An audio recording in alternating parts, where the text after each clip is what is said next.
Quand ça passe pas, ça passe quand même. Et au fond, ça, c'est la définition de l'homme, de l'être humain. Et bon, c'est la définition de l'invention. Quand ça passe pas, mais si, ça passe. Matryoshka. Quand ça ne passe pas, ça passe quand même. Bonjour et bienvenue dans Matryoshka avec Barbara Cassin qui s'inspire ici de Sophocle, mais parfois de Aristote, de Parménide ou de Homère pour nous aider à mieux comprendre, pour éclairer notre monde d'aujourd'hui. Spécialiste de la culture et des philosophes grecs, Barbara Cassin étudie la langue depuis toujours. Elle est philologue. Et c'est intéressant pour Matryoshka parce que le langage peut nous aider à décrypter autrement notre époque. Quid des fake news, de la vérité, de l'invention. Cette académicienne, elle est la 9e femme à être entrée à l'Académie française, questionne chaque mot pour en révéler sa complexité, sa richesse, son jeu. Et on le comprend d'ailleurs par exemple dans son dernier livre, Le bonheur, sa dent douce à la mort. Rien n'est anodin. Le mot permet d'accéder à la pensée, l'anecdote permet de cheminer vers l'idée. Bref, rien n'est blanc, rien n'est noir, mais tout se construit et le mot n'est jamais figé en soi. Je ne crois pas à la vérité avec un grand V, pas plus que je ne crois à l'universel avec un grand U ou à l'un, ou bon. Ou à Dieu avec un grand D. Ou à Dieu avec un grand D. Bon. Parce que je pense tout simplement que l'universel, c'est toujours l'universel de quelqu'un. Donc je pense que la vérité avec un grand V, c'est quand même toujours la vérité de quelqu'un. Je crois au plus vrai. C'est plus vrai et c'est plus vrai pour. Donc Protagoras dit on ne peut pas faire passer quelqu'un d'une opinion fausse à une opinion vraie, c'est pas la peine, on ne peut pas le faire, c'est pas faisable et puis c'est pas la peine d'essayer. En revanche, on peut faire passer quelqu'un d'une opinion moins vraie à une opinion plus vraie. Donc on est dans ce que vous appelez le comparatif. Le comparatif et même le comparatif dédié, c'est-à-dire c'est plus vrai pour. Et pour moi, le bon exemple de cela, c'est la commission Vérité et Réconciliation, qui n'a pas cherché en Afrique du Sud, après l'apartheid, elle n'a pas cherché la vérité, avec un grand V, et Desmond Tutu le dit, d'abord il n'y a pas qu'un concept de vérité, mais nous on ne va pas chercher ni la vérité historique, ni la vérité du prétoire, ni la vérité subjective, il y a 5 sortes de vérité, mais ce n'est pas le problème, on va chercher assez de vérité pour. Enough of the truth for. Assez de vérité pour construire le peuple arc-en-ciel. Ça, je trouve ça magnifique. C'est-à-dire qu'il faut de la vérité pour faire quelque chose. C'est-à-dire que la vérité s'inscrit dans un mouvement, oui, dans quelque chose de vectoriel. La vérité n'est pas quelque chose de statué. Voilà. C'est ça que ça dit. Pas plus qu'une langue. Pas plus qu'une langue n'est définitive. La vérité n'est pas verticale. Mais on la travaille. Aujourd'hui, l'ennemi, on l'appelle fake news, cette fausse information qui se retrouve à égalité de place avec des dites vérités. Le seul terme qui puisse contrebalancer les fake news, c'est le jugement. Jugez, l'appel au jugement. Prenez un pas de recul et regardez, qu'est-ce que vous en pensez ? En Afrique du Sud, où je parcourais un musée atroce, style art et tradition populaire, où il y avait en face du Parlement de Cape Town, des statues de cire qui représentaient les Khoisan, les peuplades primitives, et des salles de tristesse horrible. Et Mandela, quand il est arrivé au pouvoir, a fait mettre au milieu un petit écriteau avec « Que pensez-vous de ce que vous voyez ?» Il n'a pas fait démolir ces salles, pas plus que, à mon avis, on ne doit déboulonner les statues de Colbert, mais on doit donner les moyens de penser quelque chose de ce qu'on voit. Apprendre à juger, il n'y a pas de secret, c'est juste, regardons, pensons, réfléchissons ensemble, faisons juste le pas de recul qui nous permet de ne pas avoir le nez dans le guidon. En Afrique du Sud, d'ailleurs, Barbara Cassin, après l'abolition de l'apartheid, a participé à la fondation d'une école de la rhétorique, qui est l'art de l'éloquence et qui permet de construire sa pensée. Aujourd'hui, nos différents mondes, nos différentes vérités, nos différentes croyances cohabitent. Mais comment construire son propre jugement sans s'y enfermer? Comment construire le jugement de ses enfants avec beaucoup d'échanges, avec beaucoup d'amour, avec beaucoup d'ouverture Et là, tout semble possible. Tout s'éduque. La culture, le goût, tout ça, je ne dis pas que ça se transmet, ça s'éduque. Ce n'est pas mes jugements culturels ou mes jugements de goût que j'ai envie de transmettre. C'est la possibilité d'avoir des jugements de goût. C'est aussi ce que vous dites, la bonté, ça s'apprend, la beauté du monde, ça s'apprend aussi. C'est une posture politique d'une certaine façon, ça aussi. Ah oui, et éminemment. Ce que j'essaye de faire, c'est plutôt de transmettre ce passage entre l'anecdote et l'idée, c'est-à-dire à quel moment on se met à croire ce qu'on croit. À quel moment quelque chose de la vie commence à compter autrement. C'est ce à quoi je suis attachée. Vous écrivez quelque chose qui m'a touchée tout particulièrement, c'est « Ce que j'ai aimé m'ont toujours raconté le monde ». Qu'est-ce que c'est de raconter le monde ? Quand je dis tous ceux que j'ai aimés m'ont raconté le monde, je pense que c'est les hommes que j'ai aimés ou qui m'ont aimé, qui m'ont fait comprendre qu'un monde existait autre que mon monde. Bon, ma tendance par rapport au monde, c'est le cosmos. Ça me va.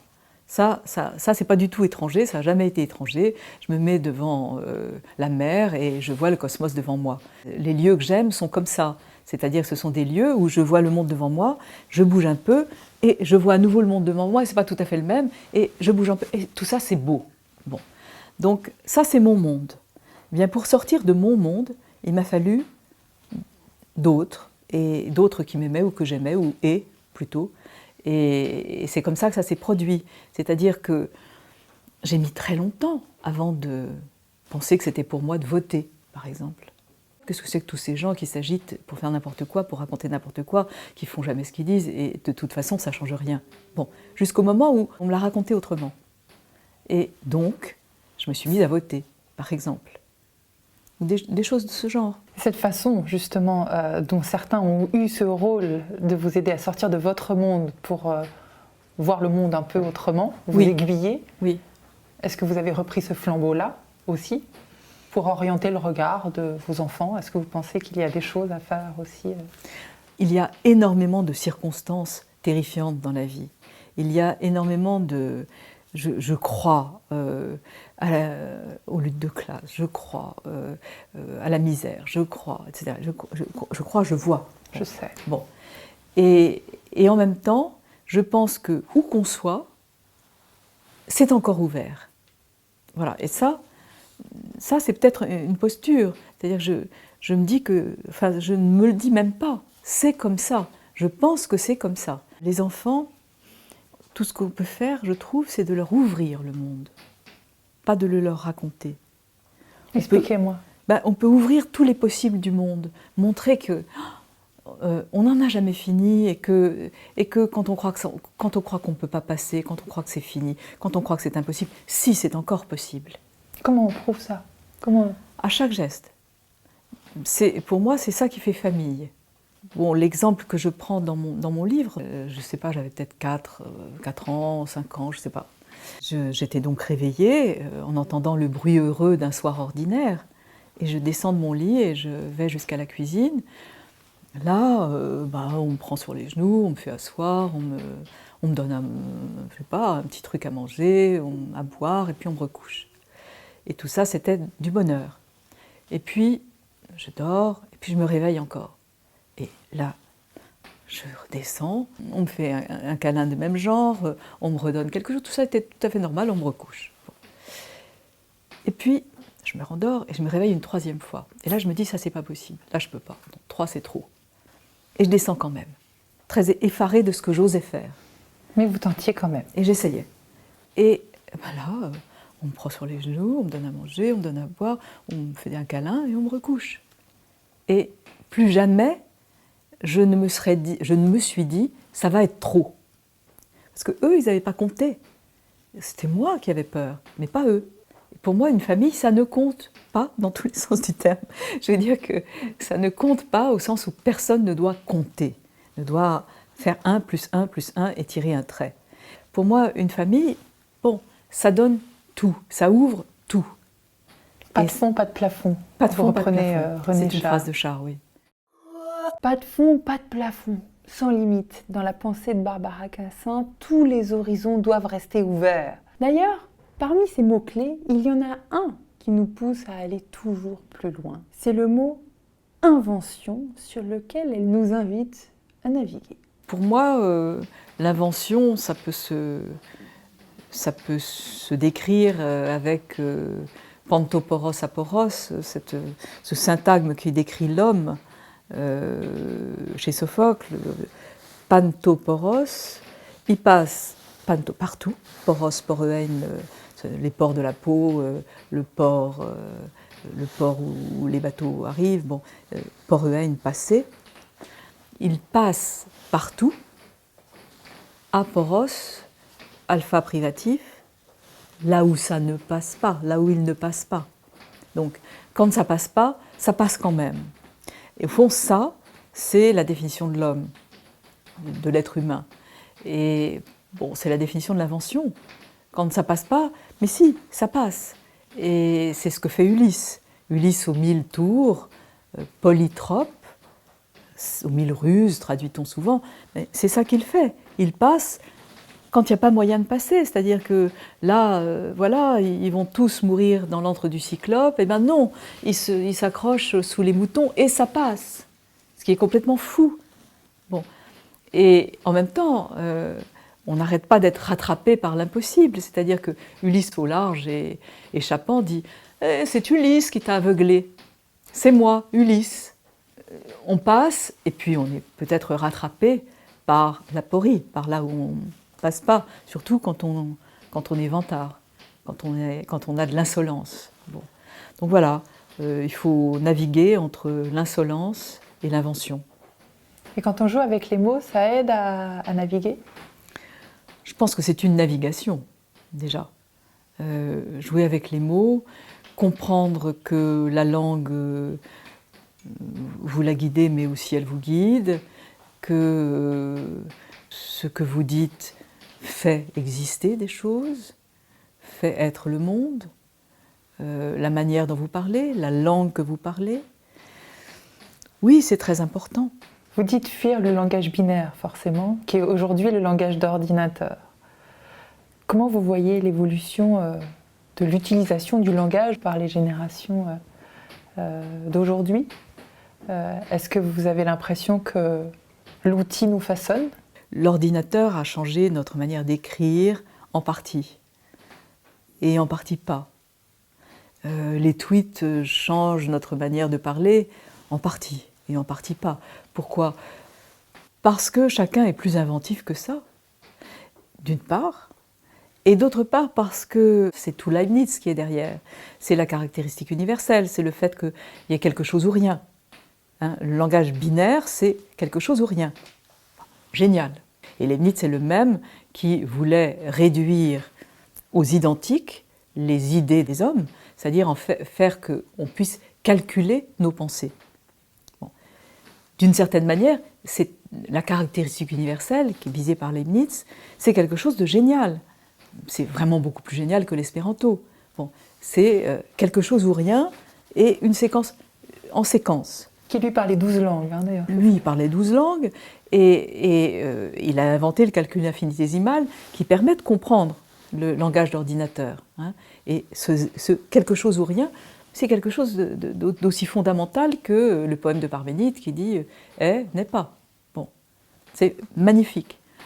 Alors, tout ça est sous le langage d'ordinateur et après tout, ça imprègne l'intelligence du langage de l'ordinateur. Je suis absolument admirative, par exemple, de DeepL, du deep learning, c'est-à-dire de la manière dont DeepL traduit un texte français en anglais, ou un texte anglais en français. Pas un texte, je ne sais pas, berbère en chinois. Il n'y a pas assez de données. Non. Oui. Et puis même, c'est pas ça qu'il sait faire et qu'il veut faire pour l'instant. Mais effectivement, à partir de données, il apprend. Donc vous ne diriez pas que ce 1-0, que le langage d'ordinateur nous limite dans notre façon d'aborder le langage aujourd'hui ? Non, pas du tout. Il le décrypte en un sens et il n'empêche absolument pas d'écrire des poèmes. Enfin, il n'empêche absolument pas d'inventer. Ce n'est pas le cadre universel. C'est une des possibilités. On a évoqué ce que peut nous ouvrir un texte de grec ancien encore aujourd'hui. On a évoqué ce que peut nous ouvrir malgré tout un langage d'ordinateur. Et parmi toutes nos langues, celles qui nous accompagnent et qui nous nourrissent tous les jours, il y en a une un petit peu plus nourricière que les autres. C'est celle qu'on entend tout le temps et pourtant qu'on ne sait plus entendre. C'est la langue maternelle. Mais ça dit quoi, langue maternelle ? Ça dit une langue que sa mère vous aurait... Ma mère m'apprend. La langue qu'on a en naissant parce qu'on est entouré, qu'on entend aussi dans le ventre de sa mère et qu'on entend quand on naît. C'est pas que des mots, c'est aussi une son, forme d'amour. Oui, c'est tout un ensemble, mais c'est des mots. Et un enfant, une enfance, c'est quelqu'un qui ne parle pas. La langue maternelle, c'est ce qui vient faire en sorte que l'enfant se mette à parler. Bon. Donc appartiennent au groupe humain, pas seulement, on va dire, animal non doué de logos, quoi. J'étais pédagogue d'adolescents psychotiques, et donc c'était des adolescents très jeunes, très souvent mutiques, en grande difficulté avec la langue. C'était très compliqué de les intéresser à quelque chose comme de la littérature française, du français, l'apprentissage du français. Donc il fallait trouver par où quelque chose pouvait se produire. Donc je pensais que s'ils avaient tellement de mal, c'est le syntagme langue maternelle me trottait dans la tête et je me disais mais ces mômes n'ont pas de mère ou s'ils en ont une c'est encore pire. Bon, beaucoup venaient de l'assistance publique. On faisait des tas de choses, on faisait des journaux, on faisait des articles. Bon. Tout d'un coup, je me suis mise à écrire du grec au tableau. Et là, il s'est passé un instant de sidération, un grand instant. C'est-à-dire, ça aurait pu être du chinois, le grec, c'était ce que j'avais à ma portée. Donc, j'ai écrit du grec au tableau et ils étaient là à regarder des lettres que moi, je savais faire, que je savais prononcer, mettre en mots. Et puis, vraiment une langue autre, complètement autre. Une langue vraiment moins maternelle pour eux. Et du coup, eux ont eu la leur comme maternelle. C'est-à-dire le français qu'ils pratiquaient, qu'ils savaient écrire, qu'ils n'écrivaient pas, qu'ils ne parlaient pas, mais que quand même, ils avaient à leur portée, c'était leur langue maternelle. Et d'un seul coup, c'était une langue plus maternelle qu'une autre. C'est-à-dire qu'il y avait quand même quelque chose, même s'ils n'avaient pas de mère, même s'ils n'avaient pas d'amour, etc., ils avaient quand même ça. Cette étrangeté leur a permis de se rapprocher d'eux-mêmes. Absolument. Donc ça, c'était le premier point. Ensuite, on a lu Cratyle, comme ça. Je l'ai lu en grec et j'ai traduit, évidemment, immédiatement en français. Et je racontais ma traduction en même temps. Pas tout le Cratyle, mais un bout. Et dans le Cratyle, Socrate fait des choses incroyables. Socrate et Cratyle inventent des étymologies folles, complètement contradictoires. Donc ils jouent avec le signifiant et avec la langue. Et cette langue, c'est leur langue. On sent bien que c'est une langue maternelle. Bon. Et donc, eh bien, à un moment donné, un des enfants a levé le doigt et a dit « Madame, j'ai compris, j'ai compris. » Tu as compris quoi ? J'ai compris l'étymologie de concierge. Bon, c'était parfait. Il avait absolument compris qu'il avait une langue dont il pouvait jouer, à qui il pouvait faire dire au fond ce qu'il voulait, des cochonneries s'il voulait, exactement comme Socrate fait d'ailleurs. Bon, et voilà, c'était parfait.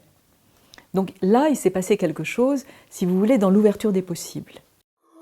Barbara Cassin nous aide, si ce n'est à tirer la langue, à étirer la langue, pour en jouer, pour lui apporter un surtexte, un sous-texte. Et lorsque je lui pose la question clé de Matryoshka, que transmettre à nos enfants, sa réponse, c'est ça, ne pas avoir peur de tirer encore et toujours plus loin. J'ai envie de leur transmettre le fait que tout est possible, tout est ouvert, ou plutôt que rien n'est fermé, ce qui n'est pas tout à fait pareil. Et si on l'applique à notre vie, à tous en ce moment, avec tous les enjeux de la planète qui se posent, en tous les cas la conscience qu'on a de la planète qui a évolué, oui. Il y a quelque chose que vous dites par rapport, qui résonne avec cette idée de tout est possible, vous dites à chaque tournant de vie, ressaisir autrement tout le paysage. Oui. Mais est-ce que vous arrivez à l'appliquer au monde dans lequel on se sent être aujourd'hui ? cette masse de méchants, gouvernants, puissants, m'inquiète horriblement. Et je me demande pourquoi c'est comme ça. Donc ça, c'est un des faits. Le deuxième fait, c'est que, en effet, on va vers un désastre écologique considérable. Ça ne serait pas complètement déraisonnable de penser que la Terre est en train de changer d'air. Donc là, il y a deux énormes points d'interrogation et points de salissure. On peut toujours continuer à inventer, à essayer d'ouvrir, à se dire que justement, panta poros aporos, on passe partout là où on ne peut plus passer, et on va y arriver. Je serais assez de cet avis. Je pense que non pas qu'on a un destin, mais que chaque chose est liée, qu'il y a une raison pour qu'il en soit ainsi plutôt qu'autrement. Non pas du tout parce que Dieu l'aurait voulu, ou parce que on va se retrouver comme ça, comme Candide, assigné à un destin. Non. Ce qui vous arrive parce que vous le faites arriver, et vous arrive sans que vous le fassiez arriver aussi, et vous construit. Tout ça s'enclenche. C'est un fil narratif ? On peut le faire narratif. Je pense que oui, on peut tout raconter. Je suis une conteuse, rien qu'une conteuse. Ça, c'est ce que disait Karen Blixen, c'est magnifique. C'est-à-dire que tout ce qui lui arrive et tout ce qui arrive de mal, eh bien, elle pouvait en faire quelque chose. Il suffisait qu'elle le raconte. Ça, c'est vrai. Je crois que, et c'est peut-être une des vertus de l'écriture et du récit, c'est qu'en effet, quand on raconte quelque chose, d'une manière ou d'une autre, ça devient bien, ça devient beau, ça devient bon, ça devient ouvert, ça s'ouvre, rien que de le dire. Et ça, c'est quand même une grande vertu du langage. Donc, je ne sais pas si c'est ça que je crois que je ne cherche à rien transmettre. Je ne cherche à rien transmettre. Si je transmets, tant mieux. Si je transmets des trucs pas trop dégueulasses, tant mieux. Mais je m'en voudrais de vouloir transmettre. Je veux simplement vouloir ouvrir. Merci beaucoup Barbara Cassin d'avoir accepté d'être une de nos matrioshkas et de nous avoir permis de jongler avec vous, grâce à vous, entre la langue maternelle, le langage d'informatique, la langue comparative, le langage de la pensée. On retiendra à quel point la langue est fondatrice et nous aide à ouvrir le monde et à inventer notre futur. Alors qu'avez-vous pensé de tout ce que nous avons développé dans cette matrioshka ? Est-ce que ça vous a plu ? N'hésitez pas à commenter sous la vidéo, n'hésitez pas à partager sur les réseaux, à vous abonner, bref, à faire du bruit pour Matrioshka. À très bientôt pour une nouvelle Matrioshka. Salut. Matrioshka.